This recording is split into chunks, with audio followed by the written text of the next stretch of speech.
Good morning everyone. आज हम discuss कर रहे हैं स्प्रेडशीट्स। आज का हमारा टॉपिक है स्प्रेडशीट, जिसमें हम पर्टिकुलरली एग्जांपल लेंगे एमएस एक्सेल का।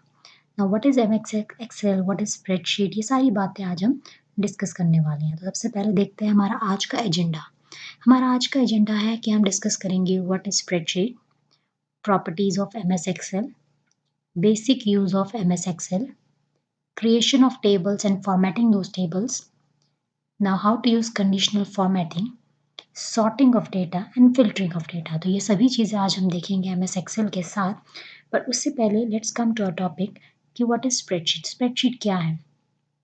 तो इससे पहले आप जैसा कि देख चुके हैं कि एमएस वर्ड हम ऑलरेडी डिस्कस कर चुके हैं, जिसमें हमने देखा कि एमएस वर्ड एक ऐसा सॉफ्टवेयर है जिसमें हम किसी भी तरह का डॉक्यूमेंट प्रिपेयर कर सकते हैं। डॉक्यूमेंट्स में क्या क्या आता है, जैसे कि लेटर्स, किसी तरह का न्यूज़पेपर, आर्टिकल, पैम्फलेट, ब्रोशर्स, ये सभी चीज़ हम एमएस वर्ड में क्रिएट कर सकते हैं। अब बात आती है स्प्रेडशीट की। तो स्प्रेडशीट एक इस तरह का एप्लीकेशन है जिसमें आप डेटा को स्टोर कर सकते हैं, एनालाइज कर सकते हैं, जो टैबुलर फॉर्मेट में हो। Now what is the meaning of tabular format? Tabular format means data store होता है in the form of tables, यानी कि यहाँ पे बहुत सारे रोज होते हैं, बहुत सारी कॉलम्स होती हैं। तो रोज और कॉलम्स के कलेक्शन से एक टैबुलर डेटा जनरेट किया जाता है। तो अगर आपका डेटा इस तरह का है तो आप स्प्रेडशीट का यूज़ कर सकते हैं, जैसे कि किसी की salary sheet, income sheet, employees की डिटेल्स, ये सभी चीज़ें, टैक्स की डिटेल्स, तो ये सारी चीज़ें हम स्प्रेडशीट से हैंडल कर सकते हैं।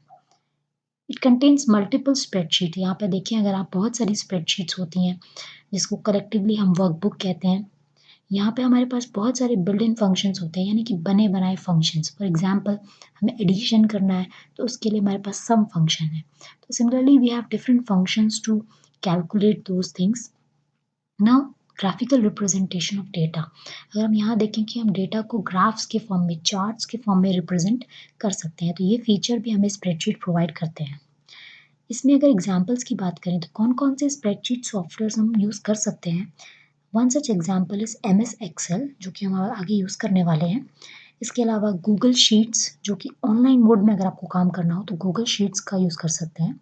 इसके अलावा लिब्रे ऑफिस कैल्क, सो ये आपका एक ओपन सोर्स सॉफ्टवेयर है स्प्रेडशीट के लिए, जिसका हम यहाँ पे यूज़ कर सकते हैं। बट फिलहाल के लिए हमारा एग्जाम्पल हमने जो लिया है that is MS Excel.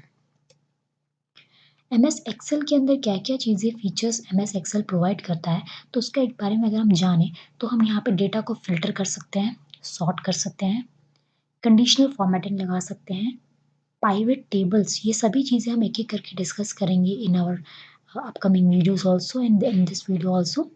Visualisation of data through charts, charts के थ्रू कैसे आप डेटा को देख सकते हैं डिफरेंट वेज़ में। बिल्ट इन फंक्शंस, जो हमने ऑलरेडी देखा कि कुछ बने बनाए फंक्शंस हैं जो हमें मिल जाते हैं यहाँ पे। ऑटोमेटिक रिजल्ट एडिटिंग, इसका भी हम एग्जांपल देखेंगे। इसका मतलब ये है कि नॉर्मली हम जब किसी इनपुट वैल्यू को चेंज करते हैं तो हमें आउटपुट को दोबारा चेंज करना पड़ता है, लेकिन एक्सेल में ये काम ऑटोमेटिकली हो जाता है। जब भी आप किसी इनपुट को चेंज करेंगे तो ऑटोमेटिकली आपका आउटपुट भी रिफ्लेक्ट हो जाएगा, अपने आप चेंज हो जाएगा। यहाँ पे आपको मैक्रो की फैसिलिटी मिलती है। मैक्रो मीन्स किसी भी तरह की रिकॉर्डिंग आप कर सकते हैं। इसके अलावा सिक्योरिटी फीचर्स भी आपको ये प्रोवाइड करता है।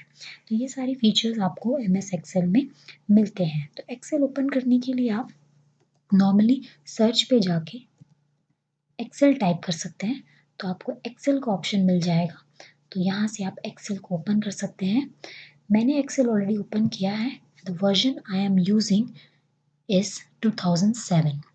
आप कोई भी दूसरा वर्जन ले सकते हैं जो आपको लगता है कि अपडेटेड है, वो पर्टिकुलर वर्जन आप यूज़ कर सकते हैं।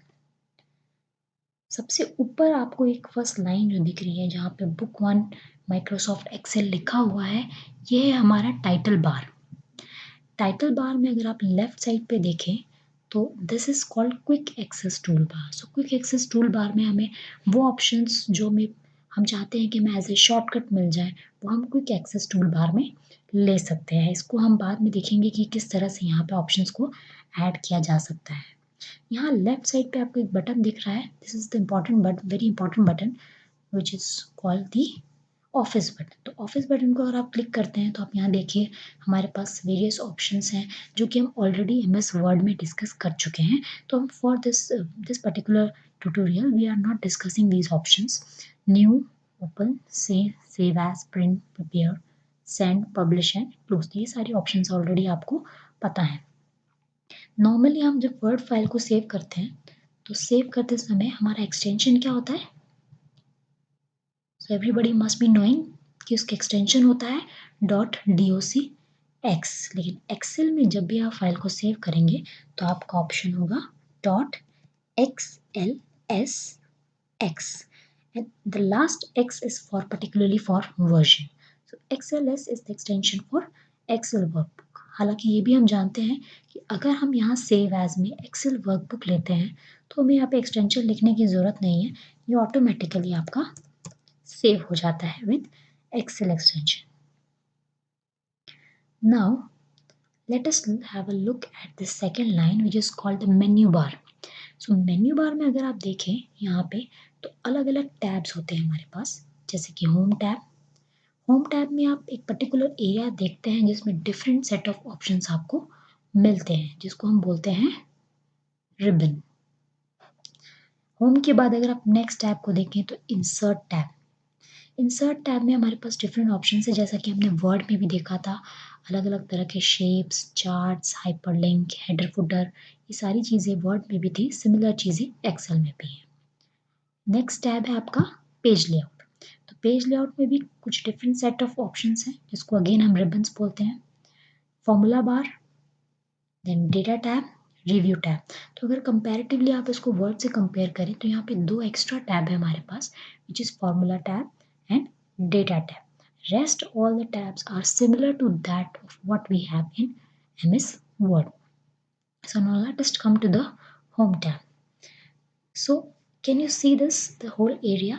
अगर आप देखें तो पूरा का पूरा जो हमारा पेज है, जो एक्सेल का पेज है जिसको हम पर्टिकुलरली शीट कहते हैं, ये पूरी की पूरे टैबुलर वे में है। दैट इज़ वाई वी से कि हमारा जो टैबुलर तरह का डेटा होता है, टैबुलर काइंड ऑफ डेटा होता है, वो हम एक्सेल में रख सकते हैं। तो अब यहाँ देखिए, यहाँ पे मल्टीपल हमारे पास कॉलम्स हैं, these are columns and name of these columns are A, B, C. So अगर हम एक पैटर्न यहाँ पे नोटिस करें तो एक्सेल में सभी कॉलम्स के नाम अल्फ़ाबेटिकल होते हैं and it starts from A. Similarly हमारे सभी रोज के नाम जो हैं ये न्यूमेरिक होते हैं एंड इट स्टार्ट्स फ्रॉम 1.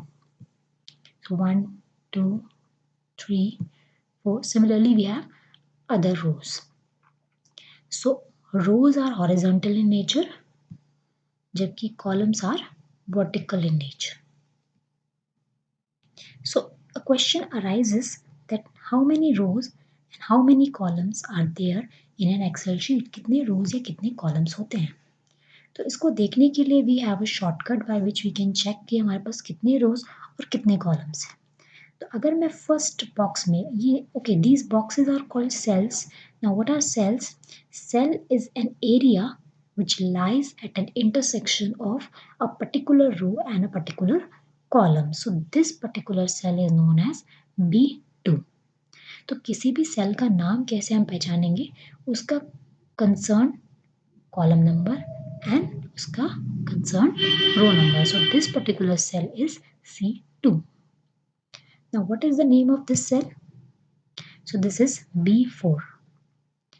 किसी भी सेल का नाम आप इजीली चेक कर सकते हैं इस पर्टिकुलर एरिया से। फॉर एग्जाम्पल अगर हम इस सेल पे हैं तो इस सेल का नाम है B2 और ये यहाँ पे B2 उसका नाम लिखा आ रहा है। So this particular area is called name box. So can you see here name box appears? So name box एक ऐसा बॉक्स है जो कि आप किसी भी सेल पे अगर क्लिक करेंगे या अपना कर्सर रखेंगे तो उस सेल का नाम आपको नेम बॉक्स में नजर आएगा। Now we have another box here which is the widest box, सबसे बड़ा टेक्स्ट बॉक्स है। अगर आप किसी भी सेल में कोई टेक्स्ट लिखते हैं तो वो टेक्स्ट की वैल्यू आपको इस बॉक्स में नजर आती है। So this particular box is called formula bar. This particular box is called formula bar. अगर आप यहाँ पे देखें मेंशन भी है।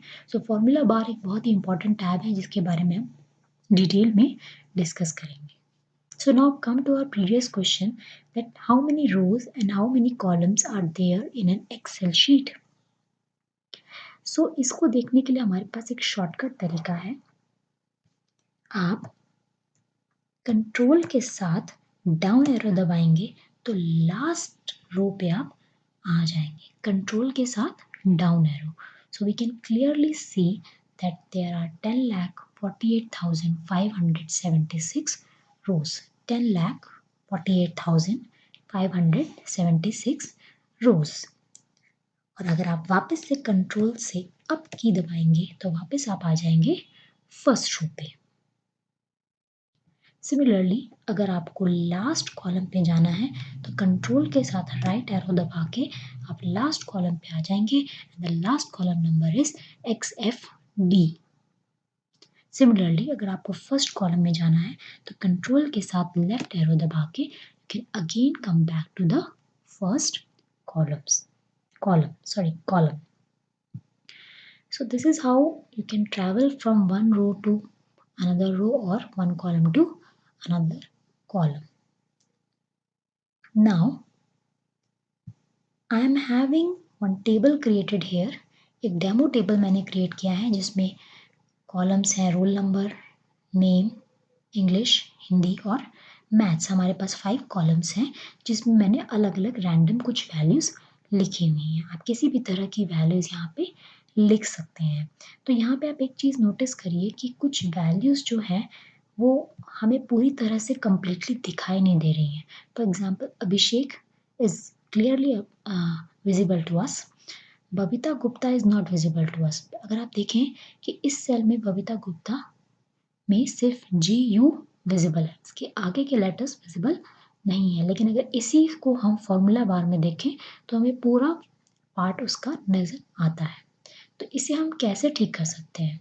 हम कभी भी किसी भी रो या किसी भी कॉलम को आराम से रिसाइज कर सकते हैं। उसके लिए आपको सिर्फ उस कंसर्न रो या कॉलम पे जाके उसको क्लिक करके जस्ट ड्रैग करना है। आपने देखा ये किस तरह से ड्रैग हुआ। Let us have a look at it again. आपने उस कॉलम पे कर्सर ले जाना है। कर्सर पे जब आपको प्लस का सिंबल नज़र आए तो आपको उसको क्लिक करके ड्रैग करना है। नाउ यू कैन क्लियरली सी कि यहाँ पे क्या लिखा है, बबीता गुप्ता। सिमिलरली कभी भी आपको किसी भी रो को रिसाइज करना हो तो आप किसी भी रो को पकड़ के कर्सर लेके ड्रैग करके उसको बड़ा या छोटा कर सकते हैं। लेकिन आपने इसमें एक बात नोटिस की होगी कि हमें हर रो को इंडिविजुअली इसी तरह से बढ़ाना पड़ेगा। सो इट में रिजल्ट की अलग अलग रोज की विड्थ अलग अलग हो जाए, अलग अलग रो की हाइट भी अलग अलग हो जाए। तो अगर आपको सभी रोज को इक्वल हाइट का करना है तो आप सभी रोज को रो नंबर से सेलेक्ट कर लेंगे। सेलेक्ट करने के बाद राइट क्लिक करेंगे और राइट क्लिक करने के बाद आपको ऑप्शन मिलेगा रो हाइट। रो हाइट के ऑप्शन पे जाके आप एक पर्टिकुलर नंबर दे देंगे जिससे रोज की हाइट बढ़ जाएगी। जैसे लेट सपोज मैंने 30 दिया तो 30 करने पे मेरी सभी रोज की हाइट जो है वो 30 में कन्वर्ट होगी। Now it is more clearly visible to us. Similarly अगर आप कॉलम्स की विड्थ को भी बराबर रखना चाहते हैं, हालांकि हमारे केस में रिक्वायरमेंट ऐसी नहीं है बिकॉज नेम वाला जो कॉलम है वो यूजुअली उसकी विड्थ जो है वो किसी भी मार्क्स वाले कॉलम से ज़्यादा होनी चाहिए। बट स्टिल अगर आप इनको इक्वल करना चाहते हैं तो आप सभी कॉलम्स को सिमिलरली सेलेक्ट करके राइट क्लिक करके यहाँ से कॉलम विड्थ ऑप्शन से सभी को इक्वल नंबर दे के बराबर कर सकते हैं। Now it is up to you कि आपको किस तरह से कॉलम टेबल को आपने फॉर्मेट करना है। Now come to this section which is the home tab. Home tab में हमारा पहला सेक्शन फोन सेक्शन। तो इस टेबल को फॉर्मेट करने के लिए सबसे पहले आप टेबल के पूरे कंटेंट्स को सेलेक्ट कर लीजिए। सेलेक्ट करने के बाद आप यहाँ से फ़ॉन्ट साइज़ बढ़ा सकते हैं। सो मैंने फ़ॉन्ट साइज़ बढ़ाया। फ़ॉन्ट साइज़ बढ़ाने के बाद बट आई फेल्ट कि मुझे फर्दर इस कॉलम को विड्थ को इंक्रीज करना चाहिए। So I am increasing the width now individually. Then आप यहाँ से कोई भी फ़ॉन्ट स्टाइल ले सकते हैं, फ़ॉन्ट स्टाइल वाले ऑप्शन से, whatever font you want. Then you can make it bold, italic or underline. Now, if you see this table, यहाँ पे आपको लाइंस ज़रूर नज़र आ रही हैं, लेकिन जब आप इसे प्रीव्यू में देखेंगे तो आपको कोई भी बॉर्डर्स नज़र नहीं आएंगे. So let us check it. Office button पे जाके, प्रिंट प्रीव्यू में आप इसका प्रीव्यू चेक कर सकते हैं. तो प्रीव्यू में आप क्लियरली देख सकते हैं कि कोई भी लाइंस विजिबल नहीं है. तो लाइंस विजिबल करवाने के लिए border option is very important. तो फिर से अपने टेबल को आप पूरी तरह से सेलेक्ट कर लीजिए. सेलेक्ट करने के बाद आपको यहाँ से बॉर्डर्स लेना है और ऑल बॉर्डर्स कर देना है. Now if you see the preview, you can clearly see the borders.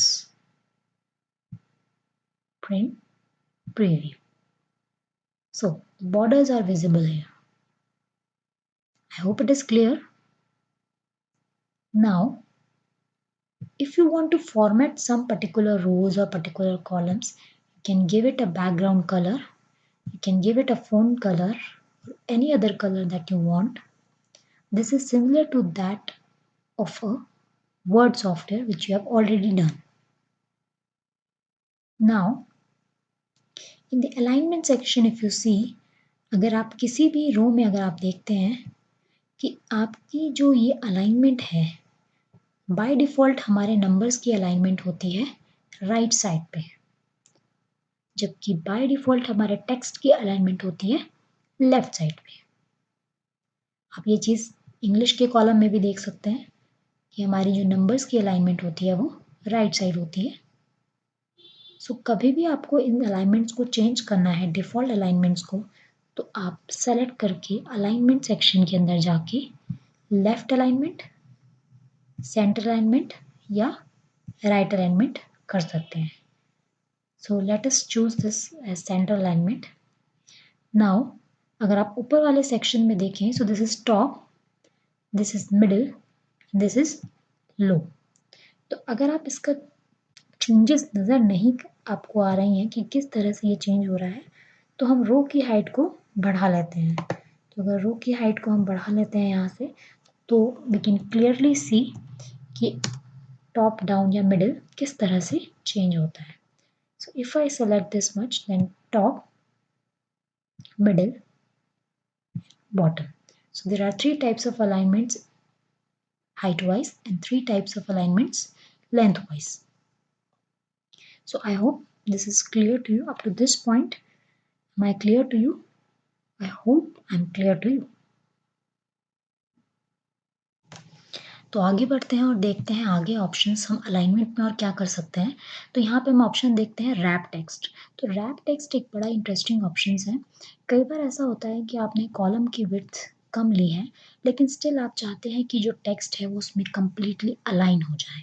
For example Pavita Chauhan अगर आप देखिए तो ये सेल से बाहर जा रहा है, तो इसको सेल के अंदर लाने के लिए आप रैप टेक्स्ट ऑप्शन यूज़ कर सकते हैं.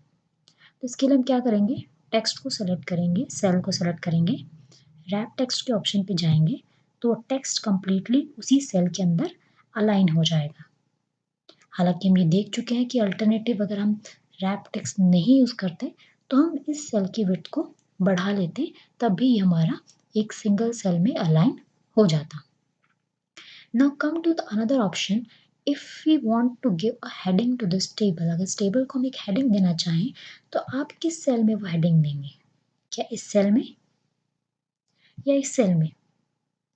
आप चाहे लेफ्ट साइड के सेल में हेडिंग दें, चाहे राइट साइड के हेडिंग में दें, तो आप देखेंगे कि सेंटर में नहीं आएगा. Let's suppose I want to give this heading student grade card. Let's suppose मैंने ये हेडिंग दी, बट आप देखिए कि ये हेडिंग बिल्कुल भी सेंटर में अलाइंड नहीं है.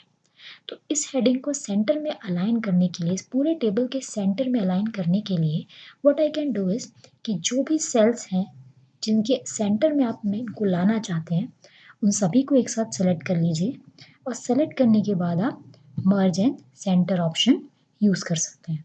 तो मर्ज एंड सेंटर करने से आप देखिए ये जो टेक्स्ट था स्टूडेंट ग्रेड का, ये बिल्कुल सेंटर में आ गया है. तो सेंटर में आने के बाद आप इसको टेक्स्ट कलर दीजिए, आप इसके फ़ॉन्ट बढ़ाइए, आप किसी भी तरह से इसको फॉर्मेट जो है वो कर सकते हैं। So I hope it is clear कि मर्ज एंड सेंटर से डेटा मर्ज हो जाता है। कभी भी अगर आपको ऐसा लगे कि आपको दो सेल्स को या दो से ज़्यादा सेल्स को मिक्स करके एक सेल बनाना हो, कई बार ऐसी रिक्वायरमेंट होती है कि एक बड़ा सेल हमें चाहिए होता है, तो उसके लिए हम उसको मर्ज एंड सेंटर कर सकते हैं। तो यहाँ पे देखिए इस एरिया में मैंने मर्ज एंड सेंटर किया है। Now this is a single box you see. कभी भी आपको ऐसा लगता है कि आप इन बॉक्सेस को वापस इसकी पुरानी पोजीशंस में सेपरेटेड में ले जाना चाहते हैं, तो वापस से इस ऑप्शन पे जाने के बाद आप अनमर्ज सेल भी कर सकते हैं। तो अनमर्ज करने पे आप देखिए फिर से ये सारे बॉक्सेस जो है वो सेपरेट हो गए हैं। So is it clear? I hope it is clear. Now these are the various formats that Excel support. अगर आप देखिए क्या क्या फॉर्मेट्स अवेलेबल हैं, general, number, currency, accounting, short date, long date, time, percentage, fraction and scientific. By default अगर आप देखिए तो जितनी भी चीज़ें हमने ऑलरेडी सेल्स में लिखी हुई हैं वो जनरल फॉर्मेट में है, पर कई बार ऐसा होता है कि हमारी रिक्वायरमेंट कुछ स्पेसिफिक फॉर्मेट्स को लेकर होती है। लेट्स सपोज हम इस मैथ्स के कॉलम को अगर देखें तो हम इसको जनरल फॉर्मेट से चेंज करके अगर हम इसे करेंसी फॉर्मेट में ले लें तो देखिए करेंसी फॉर्मेट में एक पर्टिकुलर करेंसी ऐड हो गई है। हालांकि अगर हम दूसरी चीज़ें देखें तो आप शॉर्ट डेट में जाएं तो कंसर्न नंबर जो है वो डेट फॉर्मेट में जाएगा। अब देखिए ये एक अलग तरह का हैश का सिंबल आ रहा है। तो ये हैश का सिंबल कब आता है? जब आपका जो टेक्स्ट की वैल्यू है उस सेल से बाहर जाती है, न्यूमेरिक वैल्यू, तो ये ऑटोमेटिकली हैश का सिंबल आ जाता है। तो इसको हम कैसे चेंज करेंगे? हम टेक्स्ट विड्थ जो है कॉलम की वो बढ़ा देंगे। तो देखिए हमने डेट फॉर्मेट लिया था तो जो कंसर्न नंबर था वो डेट फॉर्मेट में चेंज हो गया है। तो यहाँ पे आप देखिए 1900 एक पर्टिकुलर ईयर है और उसकी डेट आई है, तो ये कैसे हुआ? तो इसके पीछे लॉजिक ये है कि लेट्स सपोज अगर आपका एक न्यूमेरिक वैल्यू 1 होती है तो अगर उसको डेट में हम कन्वर्ट करते हैं तो ये 1900 ईयर से स्टार्ट होता है। तो जनवरी 1 1900 जो है that will be counted as 1। Similarly, January 2 1900 will be counted as 2।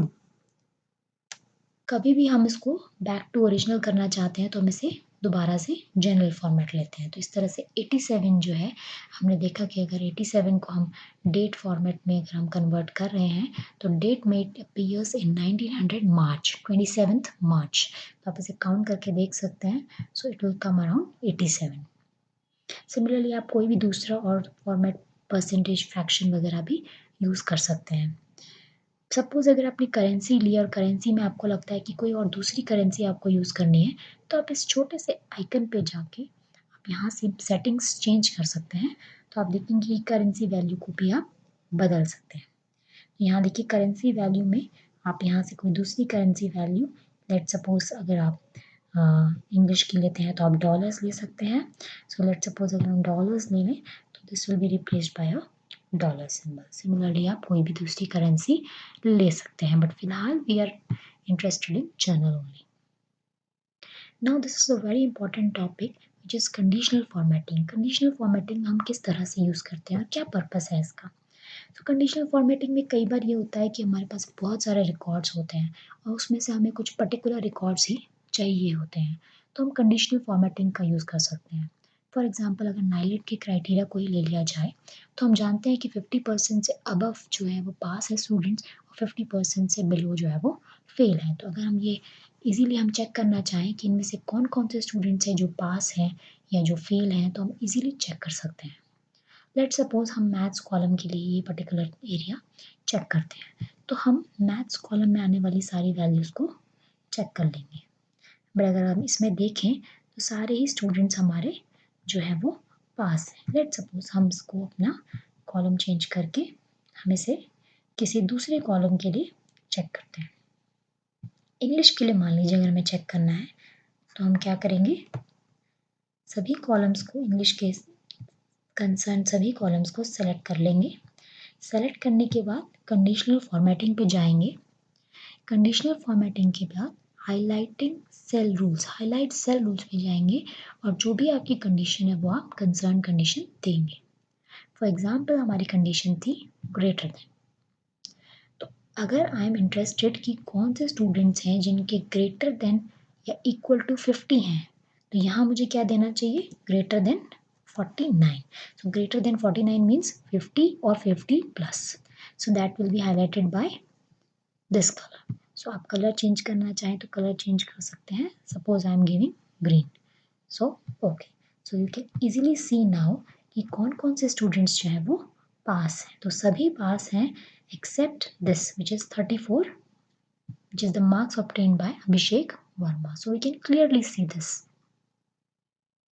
कभी भी हमें इस फॉर्मेटिंग रूल्स को हटाना हो तो कंडीशनल फॉर्मेटिंग पे वापस जाके आप क्लियर रूल्स कर सकते हैं, और क्लियर रूल्स पे आप फ्रॉम द इंटायर शीट अगर करेंगे तो ये रूल्स हट जाएंगे.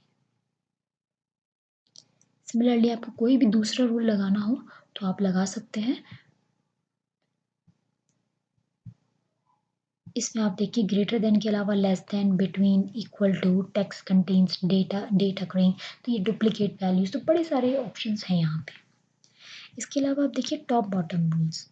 Late us suppose that I want to find कि कौन से ऐसे स्टूडेंट्स हैं जिनके मैथ्स में टॉप 3 हैं, मतलब टॉप मोस्ट 3 स्टूडेंट्स कौन से हैं मैथ्स में. So again I can use conditional formatting with the second option top bottom rules. So top 10 और टॉप 10 परसेंटेज और अबव एवरेज, बिलो एवरेज, तो बहुत सारे ऑप्शंस हैं हमारे पास. Let us suppose I take top 10. So I am interested only in top 3. ये कौन से ऐसे स्टूडेंट्स हैं जिनकी टॉप 3 यानी कि हाईएस्ट 3 मार्क्स आए हैं. तो अगर हम देखें तो इन मार्क्स में अगर आप कंपेयर करिए तो 87, 77 एंड 78, अगर सभी रोज में से देखा जाए तो ये 3 जो है वो हाईएस्ट मार्क्स हैं. तो इस तरह से आप किसी भी कॉलम में आप लगा सकते हैं कंडीशनल फॉर्मेटिंग. इसके अलावा डेटा बार्स और कलर स्केल्स और आइकन्स, ये भी बहुत सारे रूल्स हैं. ये इसलिए है कि लेट सपोज अगर आपके पास 0 से 100 के बीच में मार्क्स हैं तो डिफरेंट कैटेगरी ऑफ मार्क्स के लिए डिफरेंट कलर रेंजेस डिपिक्ट की जाएंगी. फॉर एग्जांपल 80 टू 90 के लिए सेपरेट कलर, 80 टू 70 के बीच के लिए सेपरेट कलर. तो इस तरह से कलर के अलग अलग स्कीम्स जो है वो दिखाए जाएंगे. क्लियर करने के लिए आप कभी भी क्लियर रूल कर सकते हैं. इसके अलावा अगर देखिए ये है आपका पूरा area format table. Format table means अगर टेबल में आपको बने बनाए फॉर्मेट्स जैसे कि टेम्पलेट्स होते हैं तो वो अगर आपको अप्लाई करने हो तो आप यहाँ से अप्लाई कर सकते हैं. इसके अलावा अगर आपको रो या कॉलम इंसर्ट या डिलीट करना हो तो भी आप इजीली यहाँ से कर सकते हैं. तो हम देख रहे थे कि रोज़ और कॉलम्स किस तरह से इंसर्ट करना है. तो एक ऑप्शन तो ये है कि आप यहीं से सेल्स सेक्शन से आप इंसर्ट और डिलीट कर सकते हैं. इसके अलावा डायरेक्टली अगर आप टेबल से करना चाहें तो टेबल से भी कर सकते हैं. तो लेट सपोज अगर मुझे मैथ्स कॉलम से पहले एक कॉलम और बीच में ऐड करना है तो मैं ऊपर से ही कॉलम को सेलेक्ट करके राइट क्लिक करके इंसर्ट कर सकती हूँ. तो आप देख सकते हैं कॉलम इंसर्ट हो गई है. अगर इस कॉलम को मुझे डिलीट करना है तो भी मैं ऊपर से राइट क्लिक करके इसको डिलीट भी कर सकती हूँ. सिमिलरली अगर मुझे रो को भी इंसर्ट करना है या डिलीट करना है तो रो पे जाके सेलेक्ट करके राइट क्लिक करके हम इसको रो को इंसर्ट कर सकते हैं, या अगर रो को डिलीट करना हो तो राइट क्लिक करके इसको डिलीट भी कर सकते हैं. नेक्स्ट हम आ जाते हैं ऑटो सम, जो कि हमारा एक बहुत ही इंपॉर्टेंट ऑप्शन है. लेट सपोज मैं चाहती हूँ कि हर एक स्टूडेंट का मैं टोटल मार्क्स ऑब्टेन भी कैलकुलेट करूँ. फॉर एग्जाम्पल अभिषेक के मार्क्स हैं 67 प्लस 55 प्लस 87. तो ये काम हम फॉर्मूले से भी कर सकते हैं और फंक्शन से भी कर सकते हैं. तो अगर मैं इसको फंक्शन के थ्रू करना चाहूँ तो मैं यहाँ पे एक फंक्शन है ऑटो सम, इसको मैं यूज़ कर सकती हूँ. तो अगर जैसे ही मैं यहाँ पे ऑटो सम को क्लिक करूँगी तो आप देखिए एक फंक्शन लिखा हुआ आया है सम, दैट इज़ ऑटोमेटिक. आप देखेंगे अगर इस फंक्शन को तो ये ऑटोमेटिकली विजिबल है कि यहाँ पे एक सम फंक्शन जनरेट हुआ है और बाय डिफ़ॉल्ट ये 3 सेल्स को यहाँ पे सम कर रहा है जो कि इसने ऑटोमेटिकली ले लिया है, यानी कि E6 से लेकर CJ तक. तो E6 से लेकर G6 तक तो इसने ऑलरेडी ऐड कर लिया. तो यहाँ पे हम सिंपली प्रेस कर देंगे एंटर. तो आप देखिए यहाँ पे सम आ गया है 209. अगर आपको विजिबल नहीं है तो हम यहाँ पे फॉर्मेट लगा सकते हैं. तो फॉर्मेट पेंटर आपने ऑलरेडी किया हुआ है वर्ड में, यहाँ पे फॉर्मेट पेंटर से हम इसका फॉर्मेट देख सकते हैं। So I am applying it again. अगर मुझे बबीता के लेट सपोज मुझे तीनों मार्क्स के एडिशन देखने हैं, तो हम यहाँ पे ऑटो सम पे जाएंगे, तो ऑटोमेटिकली ये तीन चीज़ों को ऐड कर रहा है। अगर मैनुअली लेट सपोज ये ना ऐड करे तीन को, तो आप मैनुअली भी इस तरह से सेलेक्ट करके दे सकते हैं। Press enter. Now if I want Preeti's marks to be added also, कि अगर मैं चाहती हूँ कि प्रीति के मार्क्स भी ऐड हो जाएं, तो क्या मैं एक एक करके सभी पे इस तरह से ऑटो सम फंक्शन लगाऊंगी? So the answer is no. एक बार आपने अगर कहीं पे कोई फंक्शन लगाया है, तो एक्सेल की एक बहुत ही इंटरेस्टिंग फीचर है विच इज़ ड्रैगिंग फीचर, जो कि ऑटोमेटिकली सभी पे फंक्शन लगा सकता है। तो अगर मुझे यही फंक्शन बाकी सेल्स में भी लगाना है, तो जस्ट आपको इस सेल पे क्लिक करके, ये राइट साइड पे अगर देखिए छोटा सा डॉट है, तो इस डॉट पे जब आप कर्सर ले जाएंगे तो एक प्लस का सिंबल आएगा। इस प्लस का सिंबल आने पे आप इसको क्लिक करके अगर आप ड्रैग करेंगे, तो ये फॉर्मूला जो है जहाँ तक आप जाएंगे वहाँ तक अप्लाई आप कर सकते हैं। तो एक्सेल की एक खास बात यह है कि आप देखिए, अगर यहाँ पे ऐड हुए हैं सिर्फ अभिषेक के मार्क्स, तो यहाँ पे ऐड होंगे ओनली बबीता के मार्क्स। सिमिलरली यहाँ पे ऐड होंगे जीनत के marks. So this is the property of Excel, that whenever the formula is copied from one location to another location, the output also gets changed by default.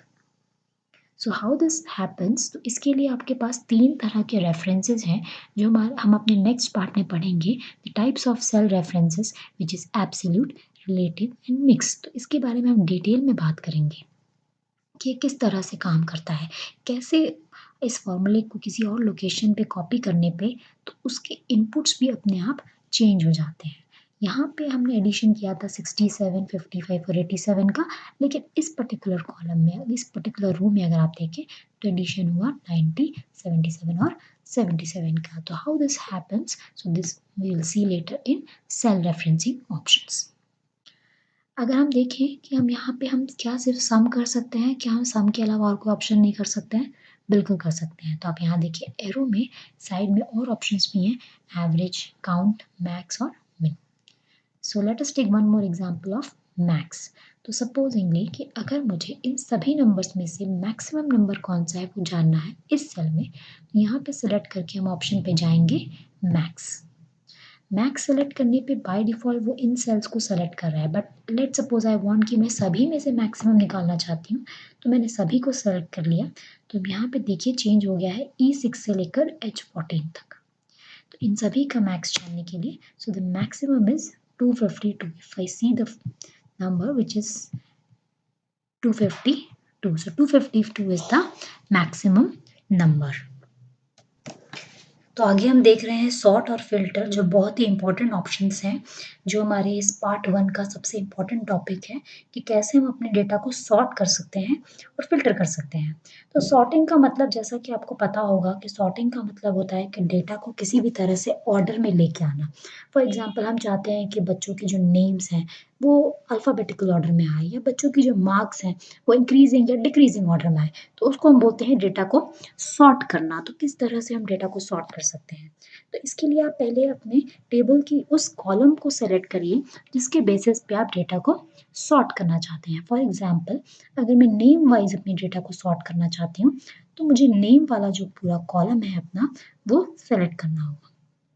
Name वाला column select करने के बाद जब आप sort के option पे जाएंगे, तो आपको दो ऑप्शन दिखेंगे, A to Z या Z to A, यानी कि A to Z यानी कि असेंडिंग ऑर्डर में, या Z to A मतलब डिसेंडिंग ऑर्डर में। तो अगर लेट्स सपोज मैं असेंडिंग ऑर्डर में सॉर्ट करना चाहती हूँ, तो I will select A to Z। देखिए बहुत ही इंपॉर्टेंट ऑप्शन आपको नजर आएगा, जिसको हम बोलते हैं expand the selection. Now expand the selection means कि अगर आप लेट सपोज किसी अभिषेक को अगर आप सॉर्टिंग ऑर्डर में ऊपर या नीचे लेके आते हैं, तो उसकी कॉरस्पॉन्डिंग जो मार्क्स है, यानी कि उसके इंग्लिश के मार्क्स, उसके हिंदी के मार्क्स, वो भी अभिषेक के साथ साथ मूव करेंगे। अगर हम इसको नहीं करते ऐसा, तो अभिषेक के साथ किसी और के मार्क्स जो है वो डिस्प्ले हो जाएंगे, जिससे कि हमारा डेटा पूरी तरह से इनवैलिड हो जाएगा। तो जब भी हम सॉर्ट करेंगे, तो हमें बहुत ध्यान से ये चीज़ देखनी है कि एक्सपैंड द सिलेक्शन ऑप्शन ज़रूर सेलेक्ट होना चाहिए, और हम कर देंगे इसको सॉर्ट। तो आप यहाँ पे देख सकते हैं कि हमारा जो डेटा है वो पूरी तरह से अल्फ़ाबेटिकल है। ए अभिषेक, अभिषेक वर्मा, बबीता चौहान, भूषण चौहान और दीपक एंड ज्योति। तो हमारा डेटा जो है वो पूरी तरह से सॉर्ट हो चुका है। लेट्स सपोज अगर हम हिंदी के मार्क्स के बेसिस पे सॉर्ट करना चाहें और टू दिस पर्टिकुलर रो, तो हम देखते हैं सॉर्ट एंड फिल्टर लेने पे हमारे पास दो ऑप्शन आएंगे, स्मॉलेस्ट टू लार्जेस्ट और largest to smallest. Let us suppose I do from largest to smallest. तो सिलेक्शन का ऑप्शन आएगा जिसको हमें ओके करना है और सॉर्ट करना है। तो आप देखिए हमारा डेटा सॉर्ट हो गया है, लेकिन बीच में हमारा एक कॉलम और आ गया है जिसे हमने कंसिडर नहीं किया था, बट एक्सेल बाय डिफ़ॉल्ट जो है इस तरह की कॉलम्स को कंसिडर कर लेता है। तो देखिए अभी भी हमारा डेटा जो है वो पूरी तरह से सॉर्टेड है। तो अगर हम डेटा को देखें तो it is in decreasing order. If you see that it is starting from 87 and ending at 54. So this is how we can sort our data. Now if I want to sort it again on the basis of roll number, तो मैं दोबारा से इसको roll number के basis पे sort कर सकती हूँ। तो उसके लिए मैंने रोल नंबर सेलेक्ट किया and from smallest just expand the selection and then sort. Now again my data is in the previous order जैसा कि ये पहले था। Now the next option is filter. So filter means कि कभी आपको अपने पूरे डेटा में से कुछ selected डेटा ही चाहिए होता है तो आप फिल्टर का यूज़ कर सकते हैं। कुछ इसी तरह की चीज़ के लिए आपने कंडीशनल फॉर्मेटिंग भी यूज़ किया था, बट द डिफरेंस इज कि कंडीशनल फॉर्मेटिंग में डेटा आपका सारा ही डिस्प्ले होगा, बस जो सेलेक्टेड डेटा है जो आप चाहते हैं, जो आप फिल्टर करना चाहते हैं, वो हाईलाइट हो जाता है। लेकिन हम देखेंगे कि फ़िल्टर के ऑप्शन में आपको सिर्फ वही डेटा विजिबल होगा जो आपको चाहिए, यानी कि जिसके बेसिस पे आपने फ़िल्टर की होगी। रिमेनिंग डेटा आपका टेम्परेरीली बेस पे हाइड हो जाएगा। तो हम देखते हैं कि कैसे होगा। लेट अस सपोज मैं चेक करना चाहती हूँ कि कौन कौन से स्टूडेंट्स हैं जो पास हैं। तो अगेन मैं सेम कंडीशन लेके इंग्लिश वाले कॉलम पे अगर मैं फ़िल्टर लेना चाहूँगी तो मैं सेलेक्ट करूँगी सॉर्ट एंड फ़िल्टर से फ़िल्टर ऑप्शन लूँगी। फ़िल्टर ऑप्शन लेते ही यहाँ पे आप देखेंगे एक छोटा सा एरो आ जाएगा जिसकी मदद से हम फ़िल्टरिंग करेंगे। तो इसको हम सेलेक्ट कर लेंगे। सेलेक्ट करने के बाद हम ऑप्शन पे जाएंगे नंबर फ़िल्टर और नंबर फ़िल्टर में हम जो भी कंडीशन हमें चाहिए वो हम दे सकते हैं, जैसे कि equal to, does not equal, greater than equal to, less than और less than equal to. Let us suppose I want greater than और equal to, so I can choose greater than and equal to 50। सो मैंने यहाँ पे दे दिया greater than equal to 50 and I did okay. तो आप देखिए फ़िल्टर में सिर्फ वही रिकॉर्ड्स आए हैं जो 50 से ज़्यादा हैं, जो 50 से कम है वो नहीं आए हैं। सिमिलरली अगर मैं कोई और कंडीशन लेना चाहूँ तो again I can choose number filter and suppose I choose some other thing that greater than and equal to, let us suppose 80। मैं ये देखना चाहती हूँ कि कौन कौन से स्टूडेंट्स हैं जो 80 से ज़्यादा हैं। तो अब आपके फ़िल्टर में वो रिकॉर्ड्स आएंगे जो 80 से ज़्यादा है। यहाँ पर आपको एक बहुत इंपॉर्टेंट चीज़ ध्यान देनी है कि आपका डेटा फ़िल्टर हुआ है, कहीं भी लॉस नहीं हुआ है। तो कभी भी अगर आपको अपने ओरिजिनल डेटा सेट को देखना है, ओरिजिनल डेटा को देखना है, तो आप इसी फ़िल्टर के सिंबल पे क्लिक करके clear filter from the column name आप कर सकते हैं। तो इससे आपका पूरा डेटा ओरिजिनली वापस आ जाएगा। So it is very much similar to conditional formatting. The only difference is कि कंडीशनल फॉर्मेटिंग में सारे ही रिकॉर्ड्स डिस्प्ले होते हैं और सेलेक्टेड रिकॉर्ड्स हाईलाइट होते हैं, जबकि फिल्टरिंग में आपको सिर्फ अपने कंसर्न सेलेक्टेड रोज ही आपको दिखाई देते हैं, बाकी आपके हिडन हो जाते हैं। हालांकि कुछ भी डिलीट नहीं होता है, ये चीज़ आपको ध्यान रखनी है। इस सिंबल को यहाँ से हटाने के लिए आप वापस से सॉर्ट एंड फिल्टर में जाके फिल्टर के बटन को क्लिक करेंगे तो आपका ये सिंबल जो है ये पूरी तरह से हट जाएगा। आगे के स्टेप्स हम देखेंगे अपने पार्ट 2 में। तब तक आप पढ़ते रहिए, इन सभी चीज़ों को रिवाइज करते रहिए और इनसे जुड़ा अगर आपको कोई भी डाउट है तो आप नीचे कमेंट सेक्शन में इसके बारे में पूछ सकते हैं।